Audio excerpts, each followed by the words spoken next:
All right, what's up, CEOs? I think I am live.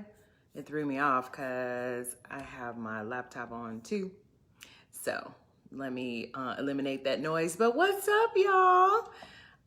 Let me see if you can hear me. Can you hear me? Can you hear me?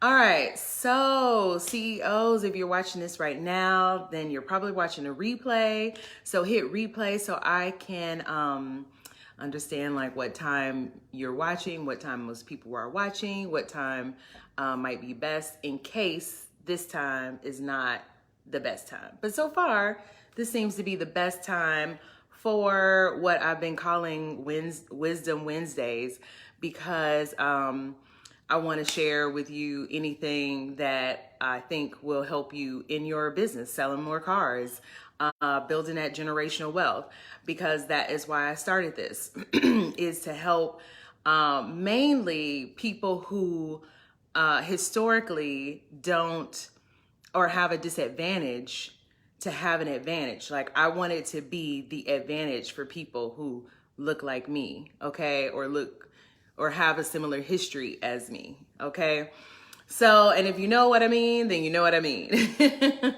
But let me make sure I am live up in here because I don't see anybody yet. Let's see. Okay. Give me a second while I check to make sure. Mm-hmm, mm-hmm. Mm-hmm.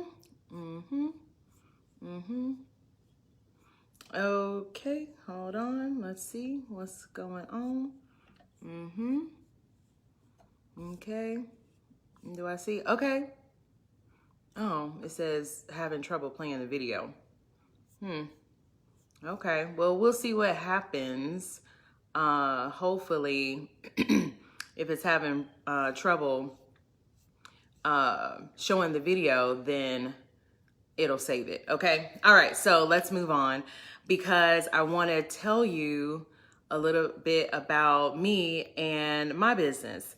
And the reason why I'm doing this is because I want to help you, like if there's anything along my journey or in my journey that can help you, then that's why I'm here, is to help you. Okay.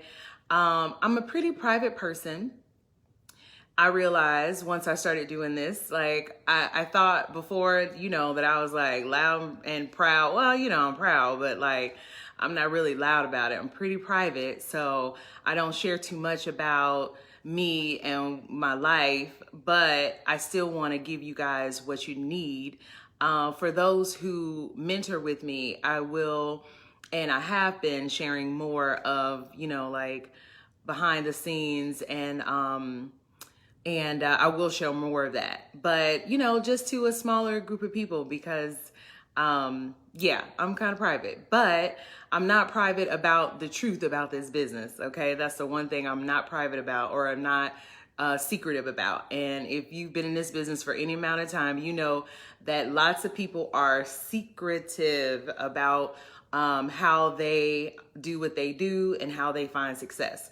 So I'm Shamel, and I started the Auto Dealer Business School to help you to consistently make large sums of money, 6 figures each and every year, and to run a business that is an investment and not your job. Good morning, Carlos. What's up? So I'm going to talk a lot about we because I started in this business with my husband. And it was because he's a mechanic and he was buying and selling cars here and there for us to make extra money when our youngest daughter was really small. And, it was going pretty well, just buying and selling on Craigslist like most people start. And it was going pretty well. And I said to him, do you want to get a dealer's license so that we can like not have a limit on how many we sell? Like we can really do this, like we can go big with this. And he was like, yeah. So I got licensed and then we hit the ground running. And we didn't know really anything about this business. All we knew about was a little bit about cars, really, because even being a mechanic did not prepare him nor me for what was to happen, like what kind of mechanic you need to be an auto dealer, because being a mechanic and being an auto dealer is two separate things, okay? And being in business as an auto dealer, right? Like if you're an auto dealer and you're a mechanic and you just buy and sell cars here and there, that's different than building a lot and having a business. There are a lot of other skills that you need to have, which in the beginning we had no idea that was even the case. We thought it was as simple as buy low at the dealer only auctions, sell higher, and pocket what's in between. But there's like a whole lot of noise in there. And we quickly found out that we did not know what we were doing. So we stumbled through it for a while, really, for about 2 years, because I really think the learning curve is 2 years. And I think that's for most things. So we stumbled through it for 2 years, just, pulling things together and throwing spaghetti at the wall and like trying all kinds of things and meeting all kind of people and all kind of hustlers and, just all kind of noise, no structure, no consistency, no strategy. Okay. And then one day I was just really tired of waking up in the morning in like a panic, because I would wake up and I'd be like, oh my gosh, we gotta call people back. We got cars to sell. Like I just felt a mess and it did not feel good. I did not look forward to my days. And that was counter what I thought business should be about. Like I got into business because I wanted to be like super chill and super in control of my income and, not answering to a boss. But here, my business was the boss, not me. Good morning, Joe. And I was like, okay, I cannot live life like this.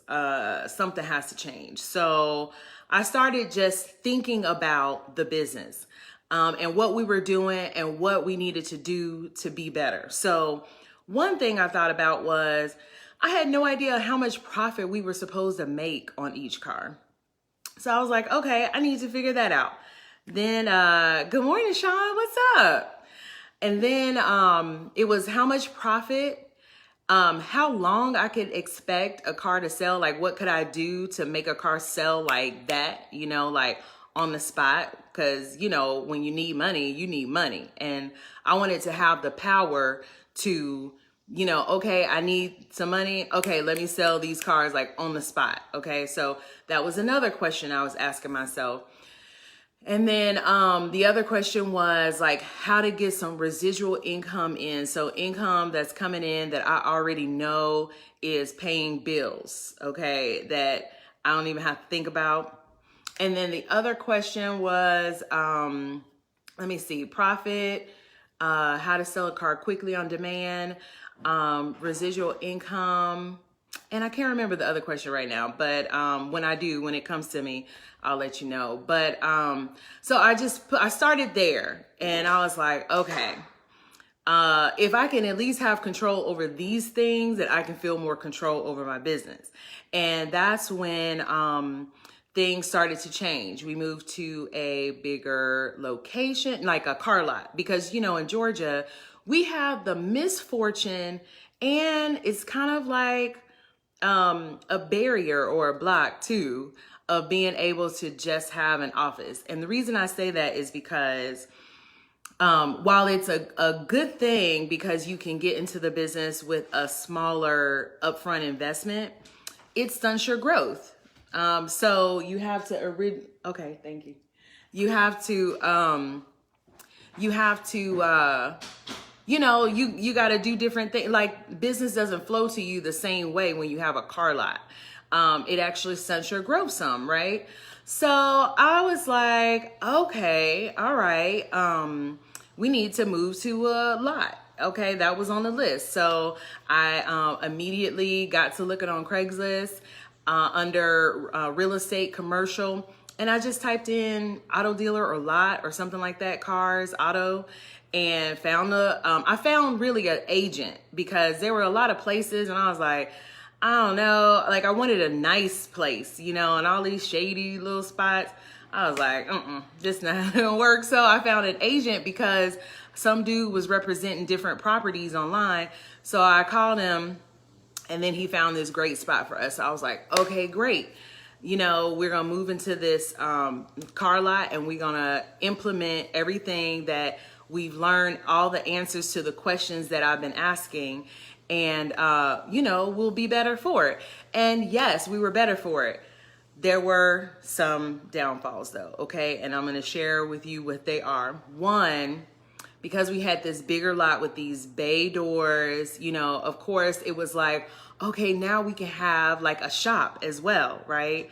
Quickly realized that's a whole nother business, whole nother business model, whole nother, you know, learning curve, just a whole nother beast. Like, just because you have a car dealership does not mean you can have a shop as well and run both the same. Like, there's technology, there's all kinds of stuff that is important to run that shop. And I was trying to figure out how to run the shop and the dealership, and that was too much. So that was number one downfall.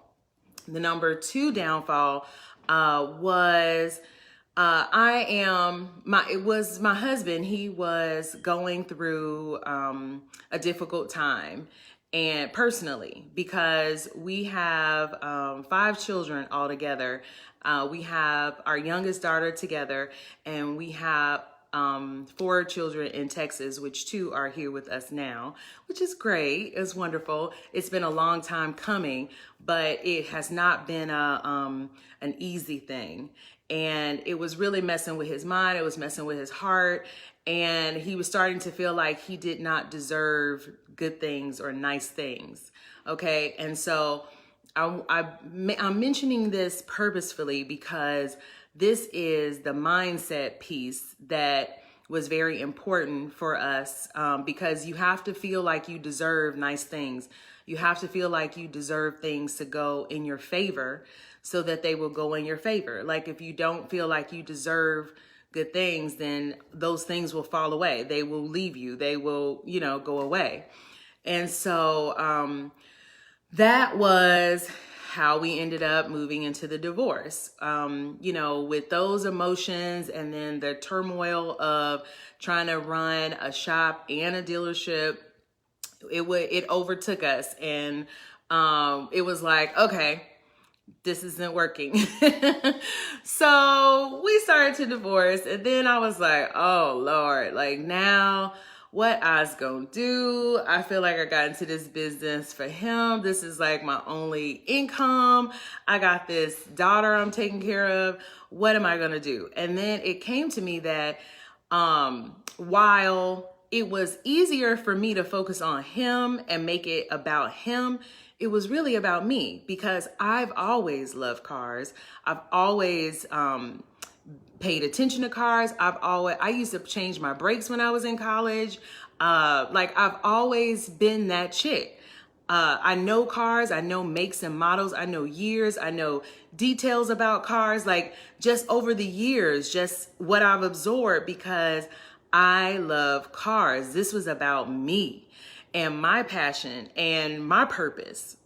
And I didn't realize that, because girls aren't encouraged to love cars and you know, be into cars. And especially since I'm the kind of girl who, you know, I'm not the tomboy girl, you know, like, I'm the girl who does have her nails done and, you know, likes to look fly. And those girls are not told that, you know, you can do that and be into cars. So it was like it was kind of like it was kind of like a conflict in my mind. Like, I can't be this person and have this interest. So, you know, I got this dude, he has this interest, so I'm gonna help build him up. But I was building me up, right? That's the beautiful thing about life, right? It's funny. Life is funny like that. So when that dawned on me, I was like, okay, I am not out this game. Even though we've had to close our dealership that we had together, I am not out this game. I learned a lot. I know what I'm doing for the most part, and I can do it again and do it again better. So I started doing it again. And then it came to me that I also have this awesome knowledge that I got, not really on purpose. Like I didn't set out to bump my head and then learn the lessons from that so that I could share it. But that's what came to me was like, God was like, girl, you need to help your people, like you figured out a lot of stuff. And the people who want to have a business, who want to sell cars in a business way, like Robert Kiyosaki talks about, like, not owning your business, but owning an investment, not owning your job, but owning an investment, right? Because I had read that book, years before. Like you have that knowledge to help the people. And so the people who want that kind of business, you can help them. And if you sit on that, then shame on you was kind of like how I was feeling like, that would be selfish because my life is here to give back, that we don't come here just to consume, we come here to give and to, share and to build people up, that's why we're here. And it just all came together for me. I was like, man, like I thought, I was supposed to be a lawyer. I went to undergrad and I have a master's degree, like I was on that path. I thought, that was me. No, this was my purpose. Like I bumped into it. And I love it. So that's why, okay, so I'm not going to get sidetracked because this is talking about business, but, I just think that that's important for you to know because, it wasn't like I set out like, okay, this is something else I can do. This is something I'm meant to do. Okay. And I had envisioned it, like I had visions of it while I was going through, learning the business. Because I was like, man, this would be so much easier if there was somebody to mentor me. If there was somebody I could go to. And I had actually looked up SCORE. I don't know if you guys know about SCORE, but their SCORE is like an organization of like business people who you supposedly can go to and ask questions, like for mentoring. But it was just so one, no one really knew about the auto business, one. And people who did know just weren't really willing to share. And then there wasn't enough time. That was the thing. Like I needed somebody to be with me for like months, because in every week there was something different I was faced with. And I needed somebody to be there like, okay, this week, this is going on. What do I need to do? How do I need to set it up? How do I need to face it? Right. So anyway, so I had envisioned that this was what I was supposed to, that this would be a good thing to do because it was something I needed.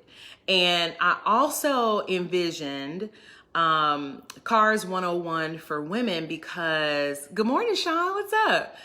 Because most of my customers are women, and they are, I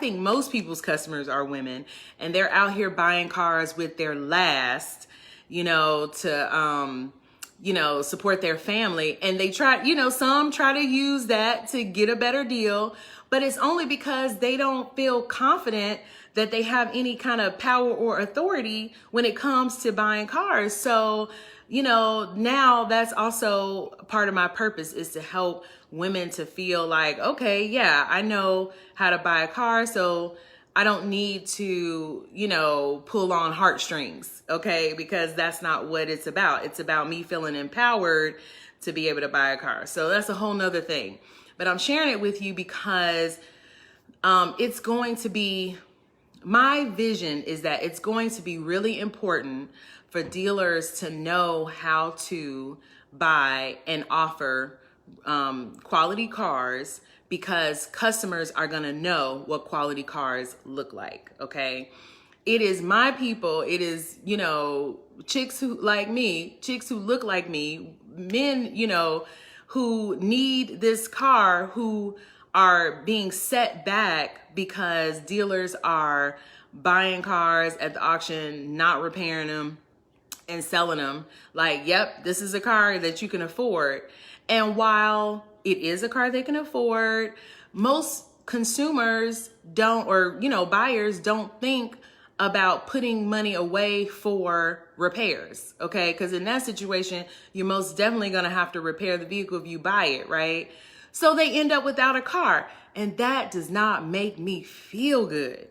I want my cars to continue to be on the road. I want to see my cars, everywhere I go. And I do. I mean, not everywhere I go, but I do. I see them still. And that is, that's more important than making the money. Not more important, okay? Let me be honest. Okay? That is as important as making the money, all right? I can make the money, and I can also provide quality cars. So that is why I tell you guys all the time that you have to inspect these cars and recondition them to a point. And I can help you with that so that you can be one of those people who are contributing and not preying on people who need cars. All right. So I got back into the business, started selling again, and was much better. I mean, like, it's like butter. It's all I can say. You know how they say it's like butter, baby? Like, it's definitely better. So now I am building up a new location. Originally, I wanted it to be in the city of Atlanta, but when COVID hit, some things changed with the location I was looking at. And so I'm still trying to find the perfect location. But while I'm building up the location, I am a little lower key right now. Like, I'm focusing on homeschooling, I'm doing a couple of things. But with my new location, my goal is to open it and never operate it. Okay. So I don't mean like ever, because of course I'm operating it now and I'm training the team, but that's the goal, like, is to open it and it's like doing its thing without me every day. That is the vision. I want to be young and retired. All right. Like, I want to have that investment doing its thing. And I'm overdoing my thing. And, I'm still homeschooling or whatever I'm doing, because, I mean, we in some crazy times. I'm not exactly sure what's going to be going on with the schools. But anyway, so yeah, like, or at least be retired whenever I want to be retired. Like, I still love the car business and I will always be in the car business, but I don't have to be involved in the day-to-day. That's not where my genius lies. And most likely that's not where your genius lies, because if you're here, you are a visionary, you are a CEO, and CEOs don't do the grunt work every day. Every once in a while, we'll roll our sleeves up and get to it because it has to get done, but that's not what CEOs do. And that's why I always say, hey, CEOs, because you are a visionary, you are a boss, and you delegate and you have a vision for how this can operate. And if you need help with that, then that's why I'm here, to offer you strategy to set up your shop, to market your business, bring your business marketed, to avoid any legal loopholes or any legal issues, and also to have a quality product, and then eventually run the shop without you, right? So that's my story. That is who I am for the most part. I drink coffee mostly now because I used to drink tea, but I don't know, something about coffee is necessary in life nowadays. I like tech. I'm really high tech, like our house is like high tech and it's gonna be even more high tech. Like that is the kind of thing I got gadgets, you know, that's just who I am. And yeah, I'm a mom, I'm a wife. We did end up getting back together, which is really great. It's really great because I believe that our purpose together is this as well. And also for the sake of our kids, right? Like family is important. And yeah, like I like to hang out, and you know, I live in the Atlanta area. I love to travel. I don't know exactly how many countries I've been to, maybe 20. And I like to travel like long time, like, you know, I'll be there a month. You know, the beach is my favorite, but I also like to ski. Okay. And my business makes all of this possible, right? Like I am able to fund my lifestyle and fund my habits and, you know, provide a future for my kids, you know, because that's really what it's about. And you probably feel me because, you know, this loss of generational wealth has to stop with us. Like we have to start right now and start building generational wealth for our kids. Okay. And I have always been adamant about that, even before I had kids.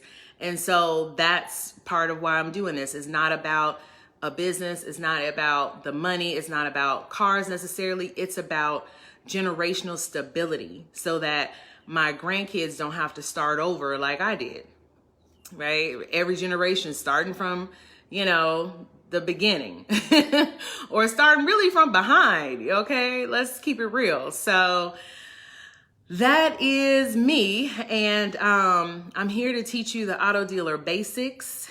If you want to, you know, have your business smooth as butter. Okay. Easy. If you're waking up every day in a panic, if too many customers are calling you, if there's too much drama, if there's too much chaos, if there's too much overwhelm, you know, if there's just too much, if it's like, you know what, no, I need to button this up and, you know, make it better. That is why I'm here. All right. So any questions, CEOs? And I do really enjoy getting to know you. Like I've gotten to know so many different people from different places, different auto dealers. You know, everybody loves cars, you know, different minds. Like there's some really creative people I've worked with. There are some really nice people I've worked with. Like I think in general, I tend to attract the nice people. And what I mean by that is the people who actually want to help, you know, their customers, or, you know, have a business that helps. And that makes me feel good because that means whatever I'm doing, whatever I'm talking about, whatever comes through is attracting the right people. Okay. So if you have any questions, let me know. Y'all still with me? I see there's people still with me, but y'all quiet. Was this like, or was this like, okay, all right. I also wanted to take some time to reintroduce myself because the first time I reintroduced myself, I think there were like 100 people in the group. Now there's like over 700. And I had like just a couple of hundred subscribers on YouTube. Now there's like over 2,000. And I want to introduce myself to the newest people so that you understand what you're getting into. Okay. When you click on this video, this is the energy that is going to permeate your spirit. Okay. Like, so I want you to know who I am and what I stand for and what you're getting into, especially when you're working with me. Okay. Because I did want to make sure I mention mentoring. So I ended one class recently because I wanted to focus on mentoring auto dealers for the months that I talked about before. Like when I was trying to find a mentor who would stick with me for a couple of months while I went through all the motions and I went through all the, uncertainty. That's what I am now here for you. Okay. So, I'm here to, stick with you for a couple of months while you build your business, while you, go through the motions. We can, comb out all the kinks and, make it smooth. Okay, Joe says, Shamel, before you go, I need a strategy session. Oh, you know what? I forgot to get back to you on that. I was thinking about that. So, Joe, I will send you an instant message. So my apologies. I meant to send that on Monday and I had like a whole bunch of messages. So I got sidetracked. So check your messenger. Okay. I'll let you know, the details about that. Oh, I'm glad you like it. You appreciated the talk. I wasn't sure about this. Like I said, I'm private, but I also wanted to give you an idea of who you're working with. Okay. What you're getting into. All right, CEOs. Well, that's really all I have today. Let me know what else you want to hear about, what you want to know about in the meantime. But to be honest, it's time to stop piecing together your business from videos and searching on Google and YouTube. Like that kind of stuff is definitely informative. Like I'm not going to say it's not, but it's going to take you longer to put together the business that you really want to have. So if you want the shortcut, then just schedule a strategy session. I'll put the link in the description and we can talk about how to help you to get there the fastest, because we have to be straight so that we can have time and money to facilitate the change that needs to happen for our people. Okay. So there's no more time for figuring it out. If somebody has figured it out, I would say jump on that bandwagon so you can free up time and space and money to fight the powers that be, because we have to change some things, right? And now is the time. So as always, I appreciate you guys and I look forward to working with you soon if we don't already work together. All right. Have a good one. Bye.